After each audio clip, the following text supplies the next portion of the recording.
Hello students, welcome back. I hope you must be enjoying my lectures.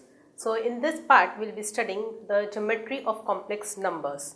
We'll begin with the geometrical interpretation of addition and subtraction of two complex numbers, and then we'll move to geometrical interpretation of product and division. We shall also study the different forms of equation of a straight line, and then we shall move to the concept of complex slopes, in which we shall study if mu1 and mu2 are two complex slopes of two straight lines, then if mu1 equal to mu2, that would imply that the lines are parallel, and if mu1 plus mu2 is 0, then that would imply that the lines are perpendicular. So let's begin. So we now have the next important topic, that is geometry of complex numbers, and this in fact is a quite vast topic also. This will be discussing basically the geometrical interpretation of addition of complex numbers, subtraction of two complex numbers, then multiplication and division of complex numbers. Then we'll also be discussing the centroid, the formula for finding out the centroid, in center, orthocenter, etc., and the different forms of equation of straight line, right? So let's begin. So first of all, we have the geometrical meaning of addition and subtraction. Suppose we have the two complex numbers, that is z1 equal to x1 plus iota y1 and z2 is x2 plus iota y2, represented by the points p1 and p2. Like here we have, this is my point p1 and this is my point p2. Then by definition z1 plus z2 should be represented by the point, obviously, x1 plus x2, y1 plus y2, right? So this point is the vertex which completes this parallelogram. Just see this, O, P2, P, then we have P1, this parallelogram. So this point is the vertex, this point P represents the sum of Z1 and Z2, P1 and P2, that is, Z1 and Z2, x1 plus iota y1 and x2 plus iota y2. This is the point that represents the sum of these two complex numbers, and therefore modulus of z1 plus z2 is OP. This line OP represents modulus of z1 plus z2. Similarly, we can talk of z1 minus z2 also, and like this line would represent z1 minus z2, and therefore this represents modulus of z1 minus z2.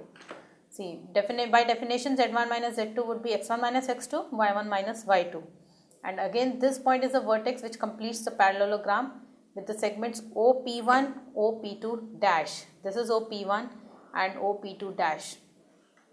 We are talking of this parallelogram, right? This one. So in this will represent, OQ represents modulus of Z1 minus Z2, which is P2, P1. Next we have the geometrical meaning of product and division. Again, z1 is my r1 cos theta 1 plus iota sin theta 1 and z2 is r2 cos theta 2 plus iota sin theta 2.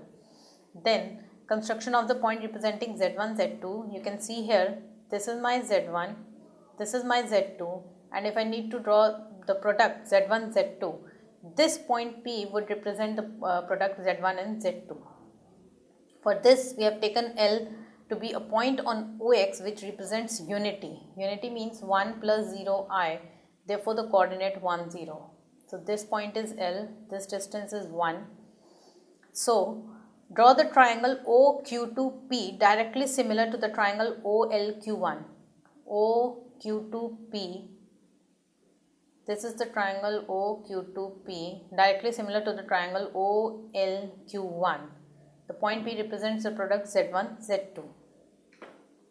Similarly, now we will talk of division of the complex numbers. So, for the point representing the quotient z1, z2, now this is my z1, this is my z2, and z1 by z2 would be represented by this point. See, this is my z1. You can see, draw the triangle OQ1P directly similar to the triangle OQ2L. Then P represents, this P will represent the quotient z1 by z2. So this is just for your information sake, that you should be knowing what do we mean by the addition of complex numbers on the Argand plane, and then subtraction, multiplication and division, right? So we have a remark, z1 is r1 cos theta 1 plus iota sin theta 1. Similarly, z2 is r2 cos theta 2 plus iota sin theta 2. Then z1 into z2 is equal to r1 r2 e raised to iota theta 1 plus theta 2, and z1 by z2 would be r1 by r2 which is equal to e raised to iota theta 1 minus theta 2, right? So, and this we have already discussed, argument of z1 z2. If you are required to find out the argument of product of two complex numbers, then that would be equal to sum of their individual arguments. Next we have is centroid, incenter, orthocenter. The centroid, if you remember, is the intersection point of median. So if you have three complex numbers z1, z2, z3, and we have a triangle whose sides are a, b, c, centroid is given by z1 plus z2 plus z3 by 3. Incenter would be given by a z1 plus b z2 plus c z3 by a plus b plus c. And orthocenter would be given by z1 tan a plus z2 tan b plus z3 tan c by this. So just learn these formulae, they might be used in various questions. So you can learn the formula for centroid, incenter and orthocenter. Now we have different forms of equation of a straight line. So we can write, we know the equation if we have is of this form, y minus y1 equal to slope into x minus x1, and slope formula is by 2 minus y1 by x2 minus x1. So we have just rearranged the terms and we get this equation, and now in this equation we can write x as z plus z bar by 2, because conjugate, if you know, z bar is x minus iy if x is x plus iy. So finally if you solve out this, you will get it as x, and if you solve out this, you will get it as y. So in this equation we can substitute x and y as this, and finally we will get an equation of the form z minus z1 by z2 minus z1 is z bar minus z1 bar by z2 bar minus z1 bar, and this can be represented as this determinant, which is equal to 0, right? So just remember this formula also, this might be used in various questions. This is the equation of the line, equation of straight line passing through z1 and z2. Next we have the condition for which two lines are parallel or perpendicular, right? So first of all, for parallel, see, these two lines will be parallel. AB and CD lines are parallel. Therefore, argument of z1 minus z2 upon z3 minus z4 would be 0 or pi. Either argument would be 0 or argument would be pi if these two lines AB and CD are parallel. This clearly implies that z1 minus z2 by z3 minus z4 is purely real, and therefore this would mean that z1 minus z2 by z3 minus z4 would be equal to z1 bar minus z2 bar upon z3 bar minus z4 bar, because this is purely real. On the basis of that we get this condition. Similarly we can get a condition for perpendicular lines also. So in case of perpendicular lines, we have these two are AB and CD. These two lines would be perpendicular. Then argument of z1 minus z2 by z3 minus z4 would be equal to plus minus pi by 2. That is, it can either be pi by 2 or it can be minus of pi by 2. That would imply this term would be purely imaginary, right? Now since this term is purely imaginary, so that would mean this term would be equal to minus of z1 bar minus z2 bar divided by z3 bar minus z4 bar. So these are also interesting and important points. You'll have to learn up these formulae, right? Now we have certain important points. General equation of a line in the complex plane is a bar z plus a z bar plus b is equal to 0. Complex slope of a line is the...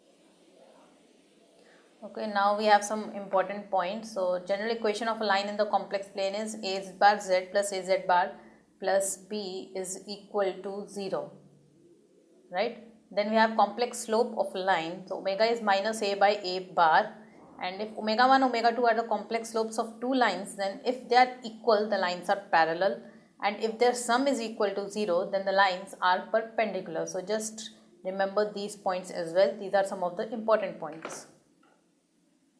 Okay, the next thing we have is reflection points for a line, that is image of a point in a line. 2 points P and Q denoted by complex numbers z1 and z2 respectively are the reflection points in a given line, given straight line alpha bar z plus alpha z bar plus r is equal to 0 if the given line is the right bisector of the line segment PQ. Given line is the right bisector of the line PQ, right? P and Q are denoted by complex numbers Z1 and Z2. And 2 points P and Q, that is PZ1 and QZ2, will be the reflection points of each other in the given straight line if and only if, this means if and only if, alpha bar Z1 plus alpha Z2 bar plus R would be equal to 0, where R is real and alpha is non-zero, complex, constant. So what are we saying here, that in reflection points for a line, 2 points P and Q, this is point P, this is my point Q, denoted by Z1 and Z2 are the reflection points in a given straight line, provided the given line is the right bisector of the line segment PQ. If the given line is the right bisector of the line, this line segment PQ, then we will call P and Q to be the reflection points. So let us discuss one example based on this. Find the image of the point P1 minus I in the line mirror 1 plus IZ minus 1 minus IZ bar plus 2I is equal to 0. Okay, so the given line mirror is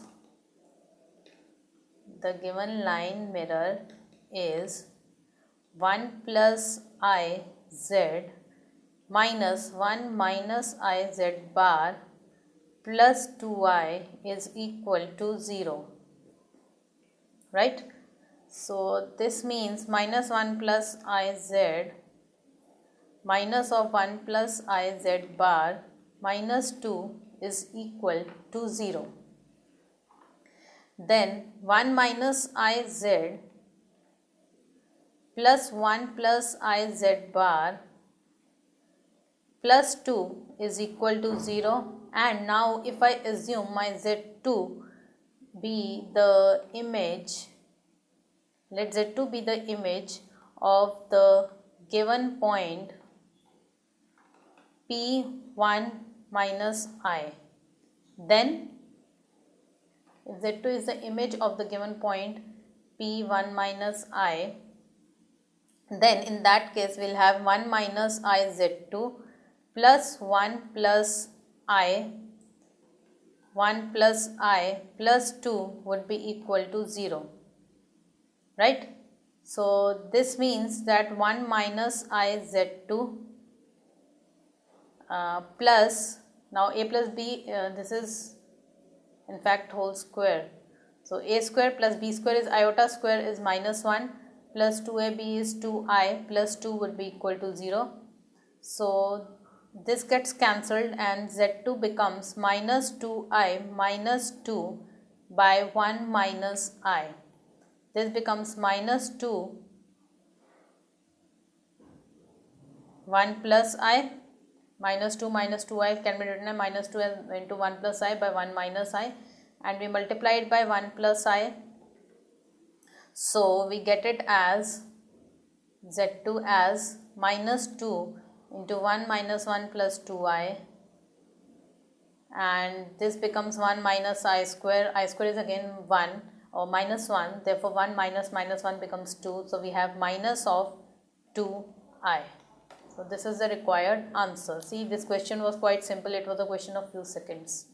If you have got any kind of queries on the topic, you can post it for free on our discussion board of askiitians.com. For doing so, just go to the website askiitians.com, go to the discussion board, and as soon as you select the option of discussion board, on the right hand side you will see the column Ask Experts. In that you can select the category of the question, for example say algebra, and just post your question. You can also attach any kind of image with the question. Then just click on Get Answer and the Ask IITians experts will give you the answer within the duration of 24 to 48 hours.